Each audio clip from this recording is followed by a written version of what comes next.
Merhabalar arkadaşlar, kanalıma, mutfağıma hoş geldiniz. Bugün yumuşacık lokum gibi düdüklü tencere kullanmadan nasıl nohut yemeği yapılır detaylı şekilde videosunu sizler için hazırladım. Lafı fazla uzatmadan nohut yemeğimin buyurun yapım aşamasına geçelim. Nohut yemeğimiz için ilk önce nohutumuzu geceden ıslayarak başlıyoruz. 1 kilogram kadar nohutumu tenceremin içine ekledim. Ben fazladan yapacağım. Haşlandıktan sonra yarısını da derin dondurucu çorba ve pilavlarda kullanmak üzere ayıracağım. Nohutlarımın üzerine çok kaynar ve sıcak olmayacak şekilde ılık suyumu ekliyorum. Ben 1 kilo nohuttan ıslayacağım için 3 kilogram kadar su kullanıyorum. Nohutum da iri olduğu için birazcık daha fazla şişme yapacağından dolayı bol suda haşlanması için 3 kilogram kadar su eklemesi yaptım. Tabii ki sizler kendi yapacağınız miktara göre su ekleyebilirsiniz. Nohutlarımın üzerine ılık suyu ekledikten sonra 1 yemek kaşığı dolusu yemeklik tuz kullanıyorum. Tuz kullandığınızda ertesi gün nohutlarınız daha kolay ve çabuk pişmiş olacak. Tuzunun karışması için tahta kaşıkla biraz karıştıracağım. Tenceremin kapağını kapatacağım. Geceden bu şekilde kapağını kapatarak nohutlarımın şişmesini bekleyeceğim.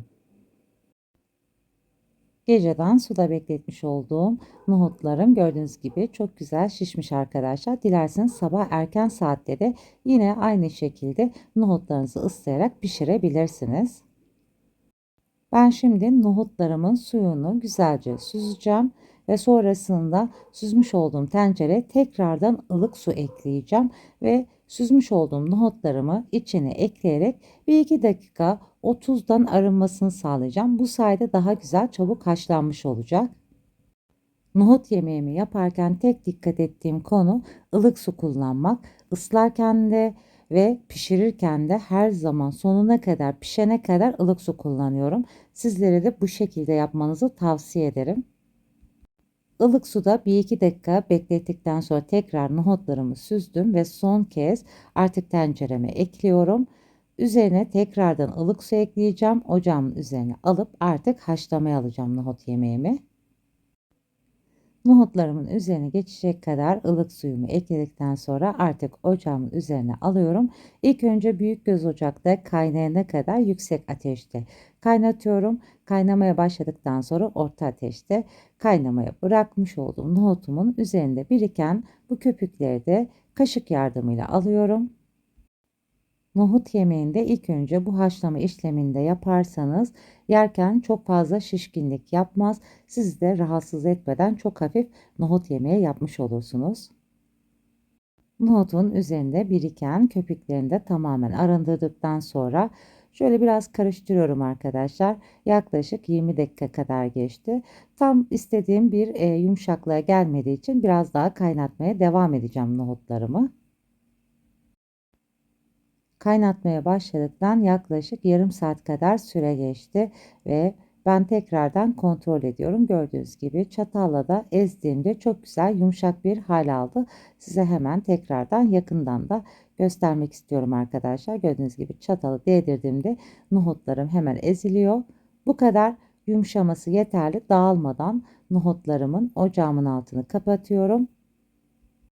Haşlamış olduğum nohutlarımı güzelce kenarda süzerken ben de bu arada tencereme sıvı yağımı ekliyorum.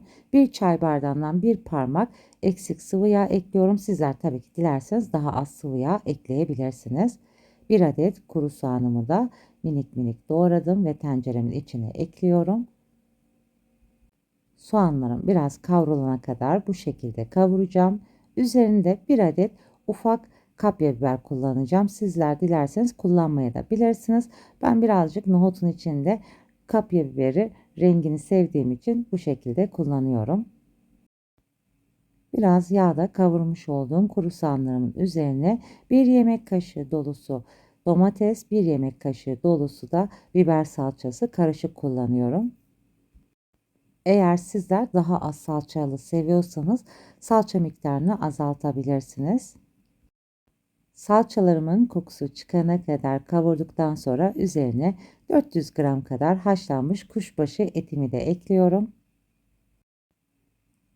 Ben haşlanmış kuşbaşı et kullandım. Sizler dilerseniz tabii ki kuru soğandan önce etlerinizin suyu çektirene kadar birazcık haşlama işlemi yaparak sonrasında kuru soğanı ekleyip yağ ekleyerek o şekilde de kavurarak yapabilirsiniz. Haşlanmış etimi de biraz salçayla bütünlenene kadar karıştırdım ve sonrasında haşlamış olduğum nohutları da üzerine ekliyorum. Geceden 1 kilo nohutumu ıslamıştım. Haşlamasını da yaptım. Yarısını yemek olarak yarısını da derin dondurucuya ayıracağım için yarısını tencereme ekledim. Yani yarım kilogram nohuttan yemeğimi yapmış olacağım. Tencereye eklemiş olduğum nohutlarımı da güzelce karıştırdım ve üzerine 1 kilogram kadar tekrardan yine ılık su ekledim. Kaynar veya soğuk su eklememe özen gösterin. Yine tekrardan ılık su eklerseniz nohut yemeğiniz daha çabuk pişecektir. Daha öncesinde de nohutlarımı güzelce haşladığım için çok uzun süre pişirme süresi yapmayacağım.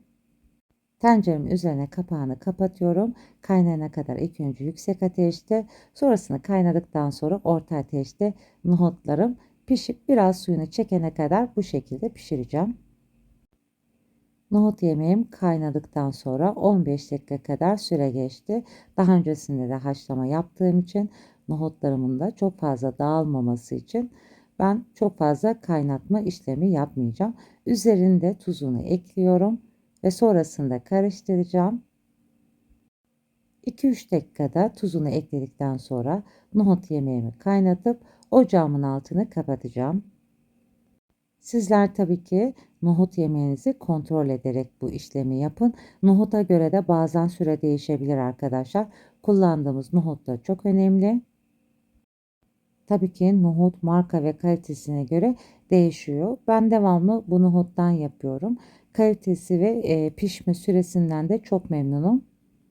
Nohut ve kuru fasulyede pek düdüklü tencere kullanmıyorum. Bu şekilde daha lezzetli olduğunu düşünüyorum. Tabii ki sizler dilerseniz aynı tarifi düdüklü tencerede de yapabilirsiniz.